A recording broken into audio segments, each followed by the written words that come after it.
बिस्मिल्लाहिर्रहमानिर्रहीम वला नब्लुवन्नकुम बिश्शय्यिम मिनल खौफि वल जू'i व नक्सिम मिनल अमवालि वअन्फुसि वस्समरात व बश्शिरिस साबिरीन इल्लल्लज़ीना ताबू वस्सलाहु व बय्यानु फ़उलाइका अतूबु अलैहिम व अना अत-तव्वाबुर रहीम वमा यंतिकु अनिल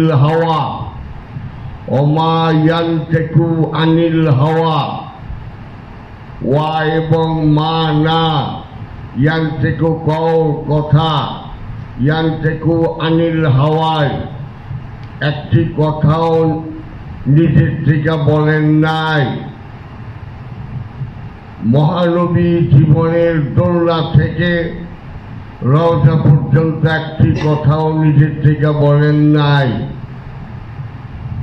ওমা ইয়ান্তেকু আনিল হাওয়া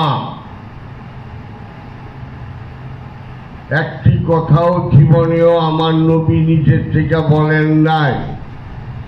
যা আল্লাহ পাক বলাইছে তাই উনি বলছেন। সাংঘাতিক কথা। জীবনের প্রতিটি ক্ষেত্রে প্রতিটি ধাপে প্রতিটি মুহূর্তে একটি কথাও উনি বলেন নাই। কুরআন বলতেছেন ওমা ইয়ান্তিকু আনিল হাওয়া একটি কথাও মহানবী বলেন নাই। যা আমি বলছি তাই বলেছে। উনি যদি একটি কথাও নিচের থেকে না বলে থাকেন এবং আল্লাহ বলতেছেন আমি বলাইছি যা তাই বলছে, তাহলে নবীর গুনাহ হয় কেমনে? নবীর আগের গুনাহ পিছের গুনাহ সব আল্লাহ মাফ করে দিয়েছেন। একদিক দিয়ে বলতেছেন কোনো কথাই উনি বলেন নাই, আরেক দিক দিয়ে বলতেছেন উনার আগের গুনাহ পিছের গুনাহ মাফ করে দিচ্ছে। তো এটা কন্ট্রাডিকশন, সাংঘর্ষিক হয় না? উনি কথা বললে তো গুনাহ হবে, উনার একটি কাজ কর্ম কিচ্ছু উনি করেন নাই আল্লাহর হুকুম ছাড়া।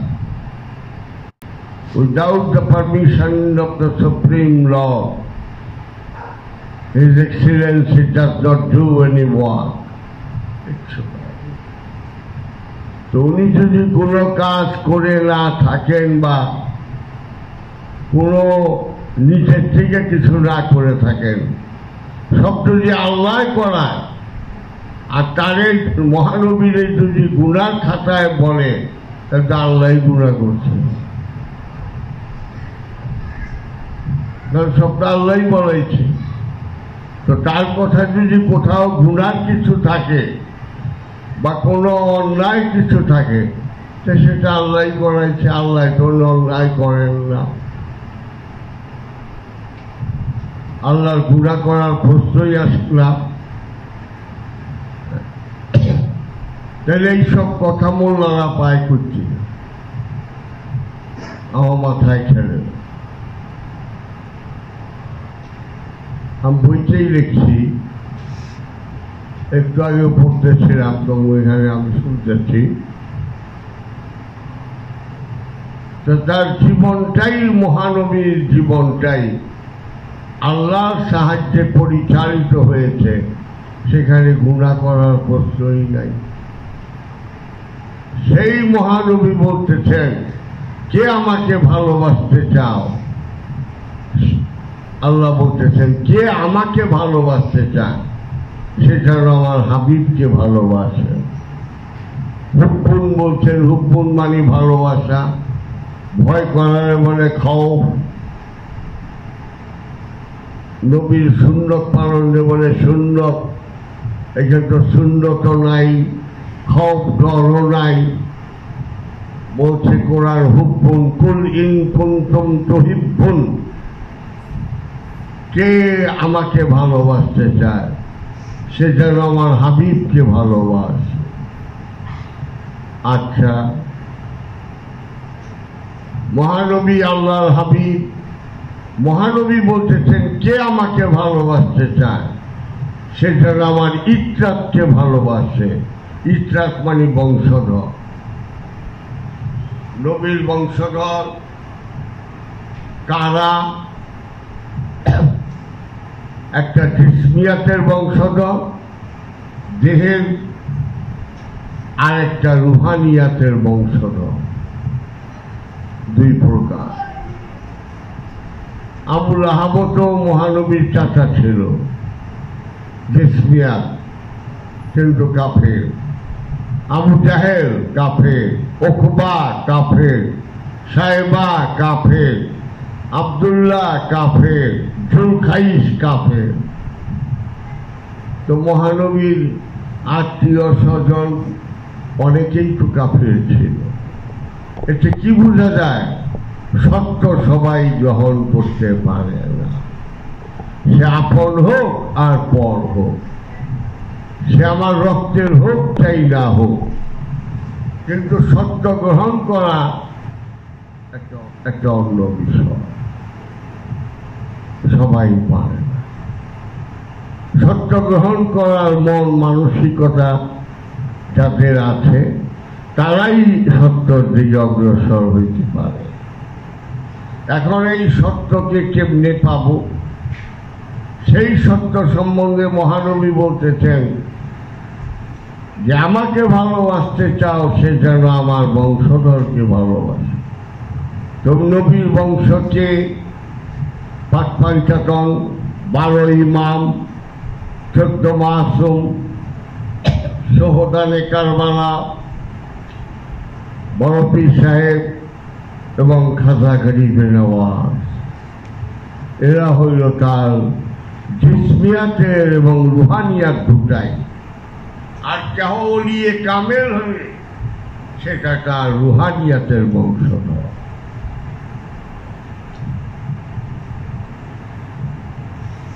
এখন ওলিয়ে কামেল হব কেমনে, সেটাও আমার মহানবী দেখিয়ে গেছেন। উনি কি করছেন? উনি ভাইয়া ভাইয়া যে মোরাকাবা মুশাহিদা করছেন তার সব যোগ দিলে হয় 15 বছর 1 মাস 19 দিন। উনি এই মোরাকাবা মুশাহিদা কই করছেন? কোথায় করছেন? বাড়িতে না, আল্লাহর ঘর কাবায় না। আল্লাহর ঘর কাবায় বসলে মোরাকাবা হয় না, হয় ইত্তেকাফ। বাড়িতে তো হইবই না, বাড়িতে ট্রেনিং নিতে পারে। উনি কোথায় করলেন? উনি গেলেন জাবালুন নূর পর্বতে, তারপরে 2500 ফিট উঁচা নির্জন একটা গুহার মধ্যে উনি ধ্যান সাধনা করলেন। আচ্ছা করলেন, ভালো কথা। ওগো মহানবী, আপনারা বলছেন আদম যখন মাটি ও পানিতে ভাসমান তখনও আমি নবী, তা আপনার তো সাধনার প্রয়োজন নাই। তাহলে সাধনা করলেন কেন? একটা বাচ্চারে ক খ গ এ বি সি ডি পড়াইতে গেলে ওই বাচ্চার চেয়ে বেশি মাস্টারের পড়তে হয়। বাচ্চার শিক্ষা হচ্ছে মাস্টার শিক্ষা দিচ্ছে।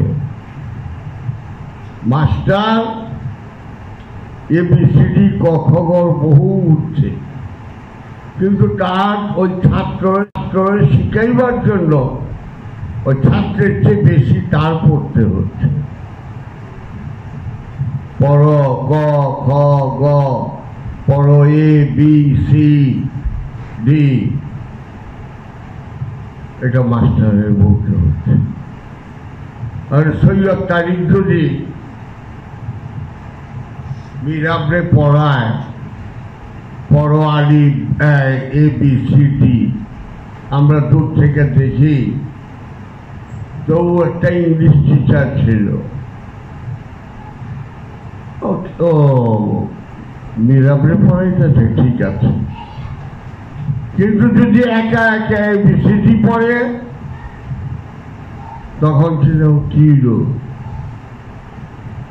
তারিখের কি মাথা খারাপ হইল? কোনো ছাত্র মাত্র কিচ্ছু নাই, একা একা এবিসিডি পড়তেছে, ঠিক না? হয় মনে করবো মাথা খারাপ হয়েছে, তাহলে পাবনার হেমায়তপুরের মেন্টাল হাসপাতালে নিতে হয়, আল্লাহ জানে। বিভিন্ন রকম চিন্তা আমরা করতে পারি, কিন্তু সেই মাত্র একটা ছাত্র থাকবে সামনে, আর আমরা সেই চিন্তা করব। তো মহানবী উনি বলতেছেন, আদম যখন মাটি ও পানিতে ভাসমান তখনও আমি নবী। তাইলে উনি এই 15 বছর 1 মাস 19 দিন যে মোরাকাবা মুশাহিদা করলেন কেন? আমাদের উম্মতদেরকে শিক্ষা দেবার জন্য, উম্মতদেরকে বুঝিয়ে দেবার জন্য। সত্য পেতে চাও, রহস্যের দরজা খুলতে চাও, তাহলে এইভাবে নির্জনে একাকী ধ্যান সাধনা করো। এই ধ্যান সাধনা করার জন্যই মহানবী উনি আমাদেরকে শিক্ষা দেবার জন্য এই 15 বছর 1 মাস 19 দিন ধ্যান সাধনা করলেন। এখন ধ্যান সাধনা করবো কেমনে? কেউ একটা ধ্যান সাধনার স্কুল খুলল না, হয়তো টাকার অভাব ছিল বা অলসতা বা যাই হোক, আজ পর্যন্ত বাংলাদেশে কোনো পীর ফকির একটা ধ্যান সাধনা মোরাকাবা মুশাহিদা করার স্কুল খুলল না। মনে খুব ব্যথা পাইলা, আমি গরিব মানুষ, আমি করবো কেমনে? তখন আমরা খুঁজতে খুঁজতে কোথায় করবো, কোথায় কোথায়, আমরা হঠাৎ দেখি নরসিংদী জেলার শিবপুর থানার জয়নগর ইউনিয়নের নৌকাঘাটা গ্রামে ওইখানে একটা জায়গা পাইলাম। ওই জায়গার মালিক হইল আতাউর রহমান রফিক সাহেব। উনি সাইডা দিলেন, করেন এই জঙ্গল জঙ্গল সাফা কইরা, তারপরে কলপারে একটা ঘর, উপরে হলুদ গাছ ছিল, ওইখানে একটা ঘর। এই 2 ঘর দিয়ে প্রথম সাধনা শুরু করলাম, অনেক আগের কথা। এই 2 ঘরের চেয়ে করলাম 16টা ঘর, টিনের ঘর। তুই টিনের ঘরে করছস না? বেরিয়ে টিনের ঘরে আস্তে আস্তে মোস্তফাও টিনের ঘর না বোঝা না, বেরিয়ে যখন নাকি কয়েকজন ভক্ত বলল, বাবা বাবা আসছে, আয়ো সাহেব যান, দোয়া করো, উঠো। এই টিনের ঘরগুলো আমার পরে কিছু কথা কইল, ভক্তরা তোমার মন চায়।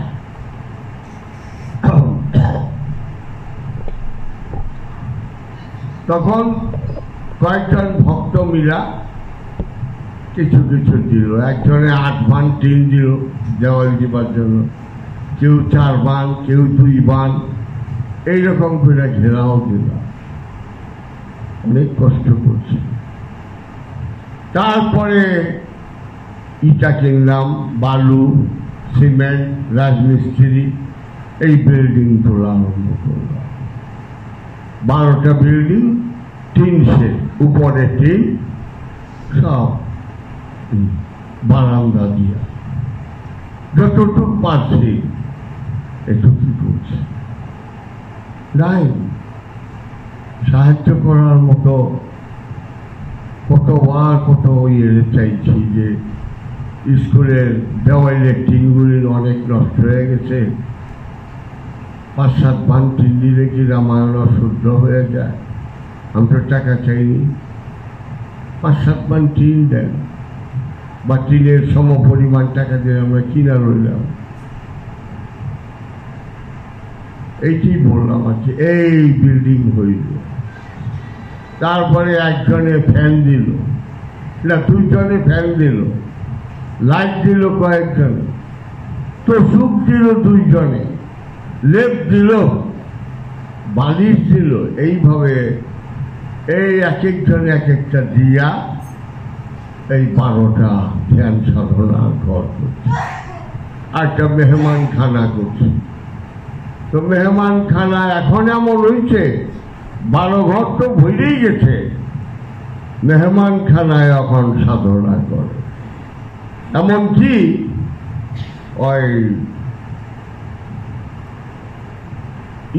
বাদলের মার ঘরের লোক একটা ছোট্ট জায়গা আছে, সেইখানেও জায়গা দেওয়া যায়, আস্তে আস্তে যাইতেছে সাধনা।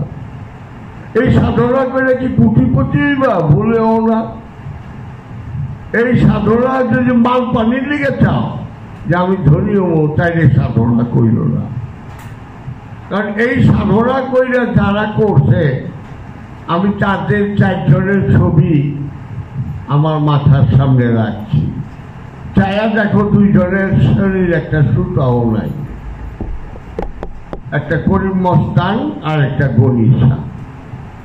বাবা বাহার শাহ, তার শরীর একটা কম্বল উড়ায়।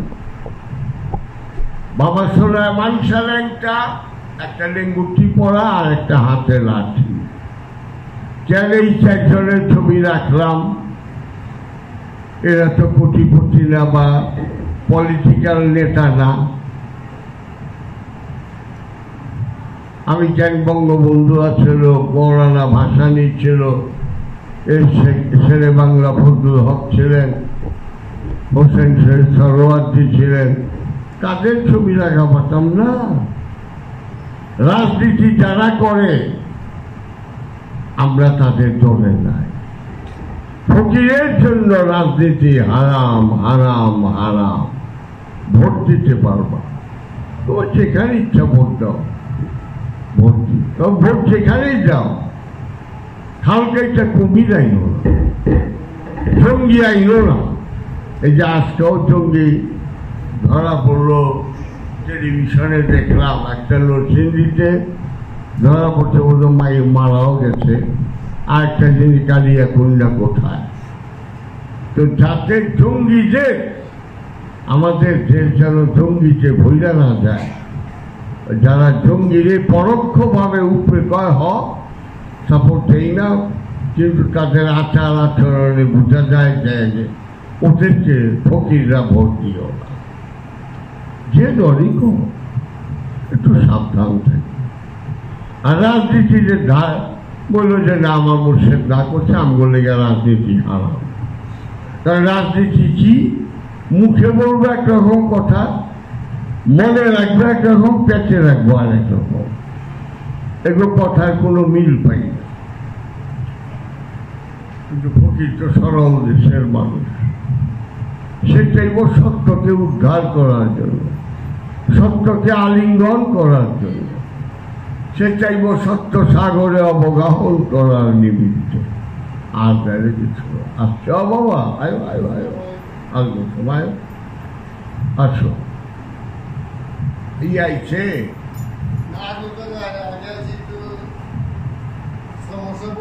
বলতেছিলাম,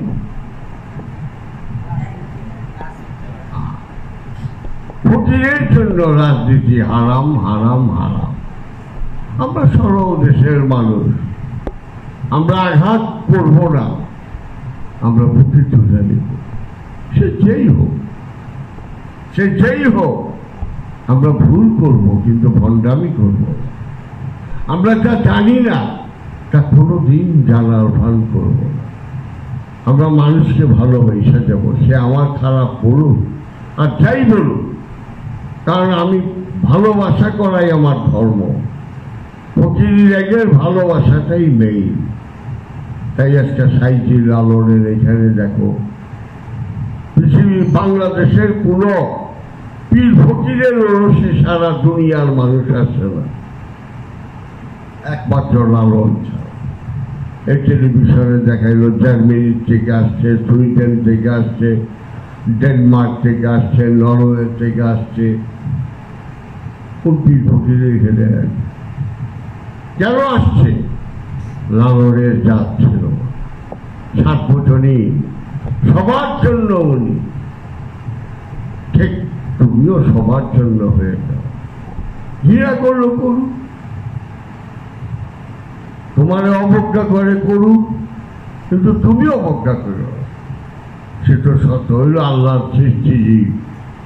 ভালোবাসতে বাসতে যদি তুমি সে তোমার ভালোবাসা গ্রহণ করে করলো, না করলে না করলো। তা আমরা এই যে ধ্যান সাধনার স্কুল খুলছি, সেই ধ্যান সাধনায় দেখো গিয়া 13-14 জন কঠোর সাধনা করতেছে। একদল যায়, একদল আসে, একদল যায়, একদল আসে। কিভাবে সাধনা করবে? গুরু ধরতে হবে। গু মানে অন্ধকার, রু মানে আলো। যে অন্ধকার থেকে আলোর পথ দেখাবে সেই তো গুরু, সেই তো পীর, সেই তো মোর্শেদ। সেই মানুষটা পাবো কোথায়? সেই মানুষরূপী গুরুকে আমার ধরতে হবে এবং তার কথা মতো একটু সাধনা করতে হবে। কোরআন বলছে ফাসিহু ফিল আরদে আর বাতাস করি। সুতরাং তোমার দেহের মধ্যে তুমি 4 মাস ভ্রমণ করো, অবশ্যই কিছু দেখতে পাবো। আমি পারে না অনেকে 40 দিন করে করো, ভাঙ্গা ভাঙ্গা করো, 40 দিন করে সাধনা করো, নিশ্চয়ই তুমি সাধনায় সত্যের কিছু গন্ধ পাবে। তুমি যদি দেখো ধোঁয়া, নিশ্চয়ই মনে করবা ধোঁয়া যখন আছে তাহলে নিশ্চয়ই এখানে আগুন আছে, কারণ ধোঁয়া ছাড়া আগুন হয় না। তো ধোঁয়াটা তো অন্তত দেখতে পারবা। যদি তাও না পাও, তা মানে ফলে দিও না, এই পীর সুবিধার না, আরেক পীর। এখানে পীর বড় না, সত্য বড়। আমি সত্যের জন্য মুড়িদ হয়েছি, আমি ফাইজলামি করার জন্য মুড়িদ হই নাই। তাই কি করতে হবে তোমার ধ্যান? এই পা দুটা আমার পা না, আমার গুরুর পাও, এই ধ্যান করতে হবে। আর কি ওজিফাগুলো পাঠ করতে হবে। এখন তুমি ঢাকাতে রাজশাহী যাচ্ছ, ঢাকাতে রাজশাহী 209 কিলোমিটার, ট্রেনটা যায় 800 কিলোমিটারে প্রতি ঘন্টায়। তো ঢাকার থেকে রাজশাহী প্লেনে চাইতে লাগে 15 মিনিট, একটু চক্কর বক্কর দিয়ে 15.5 মিনিট। ইউরোপের ছেলে আমার লগে বসা, একটা চকলেট আর বার্গার দিচ্ছে, খায় আসে। আমার ভাই নামো, ভাই উঠলাম, নামো, আমরা আয়া বসি। অথচ এই রাস্তাটুক যদি আমরা ট্রেনে যাই তার লাগে 8 ঘন্টা, যদি বাসে যাই, মেল বাসে তার লাগে 6 ঘন্টা, আর প্লেনে গেলে লাগে 15.5 মিনিট। সুতরাং যার মনের গভীরতা যত বেশি, সে তত তাড়াতাড়ি আগে বাড়ে। যার বুকের মধ্যে, কল্পের মধ্যে জং পড়ে রয়েছে, তার একটু সময় লাগে। আর কার কল্পে জং পড়ছে আর কার কল্পে পড়ে নেই, সেটা আলাদা হবে। এটা মনের গভীরতা দেখে পাবে। কিন্তু ধ্যান সাধনা করে যাও, ব্যর্থ হবে। তারপরে ধ্যান সাধনা করতে করতে করতে যখন দেখবা তুমি আর তোমার গুরু ছাড়া কিছু দেখো না, তখন তুমি সিদরাতুল মুনতাহায়, সৃষ্টির শেষ সীমায় দাঁড়িয়ে আছো। তখনও তুমি রামকামে যাও নাই। রামকামে পীরও থাকবো, মুরিদও থাকবো, এটা বিধান নাই। রামকামে হয় পীর থাকবো, না হয় মুরিদ থাকবো। তাই হযরত হাফেজ সিরাজি বলেছেন, শুকুরা বিঙ্গালাম জিদাম হামুরাস জামালে খুদ জামালে ইয়ারে দিলাম। যখন নিজেকে সম্পূর্ণরূপে মুর্শিদের মধ্যে ফানা করে দিলাম, চেয়ে দেখি আমার পীরও আমি, আমার মরিত আলো। তৌহিদে যাবার পরে সবাই এই একই কথা বলছে। মনসুর হাল্লাদ বলেছেন আল্লাহ, আমি একমাত্র সত্য, আমি খোদা। অথচ নায়েব বগদাদি বলেছেন লাইসা ফি জুব্বাতি সিওয়া আল্লাহ তাআলা, এই জুব্বার মধ্যে এক আল্লাহ ছাড়া কিছু নাই। এই মুকামে লাহুদ যে যাবার পরে, তৌহিদের ঘরে যাবার পরে বায়েজিদ বুস্তামি বলে ফেললেন আনা সোভানি মাসা মোসানি, আমি সোভানি, সব শান আমার। হযরত বশরে হাফি, হযরত জন্নুল মেসি বলে ফেললেন আনা হু হু আলানা, আমি চিনি চিনি আমি। এই রহস্য উদ্ঘাটন করার জন্যই এই দুনিয়াতে আমাদের পাঠিয়েছে। আমরা এখানে খায়া দায়া বা আরামে ঘুমা করতে যাই, কিন্তু একটু কাজ করো। একেবারে অন্ধের মতো রইলার অন্ধের মতো চলে যাইবা, একটু সত্য খুঁজবার আগ্রহ হইল না। একটু আগ্রহ করো, একটু আগ্রহ করে একটু করো। এই সংসারে আমার আমার আমার কইরা গেলাম, মরণের ঘন্টাখানি আগে শয়তান বলবো বন্ধু তুমি তো চলে যাইতেছ, কোথায় যাইতেছ তা তুমি সুন্দর জানো, সূরা হাসর। কিন্তু যাইবার আগে চাই গেল ইন্নী আকুফুল্লাহে রাব্বুল আলামিন, আমি না আল্লাহকে বিশ্বাস করি এবং ভয় করি। যা করলাম এটা আমার ডিউটি আছে, নাইট গার্ড দেয় না, ওই আমার এই ডিউটি করে গেছি। তুমি গেলা জাহান্নামে, আমার অনুসরণ করছো, তাই সুতরাং একটু ধ্যান সাধনা করো। আজকে না পারো ভাঙ্গা ভাঙ্গা করো। এই যে বুলবুল, সে দুইটা করছে, একটা রয়েছিল, এতদিন পরে আবার গিয়ে বসছে। সুতরাং একটু বসো, একটু সাধনা করো। রাখি।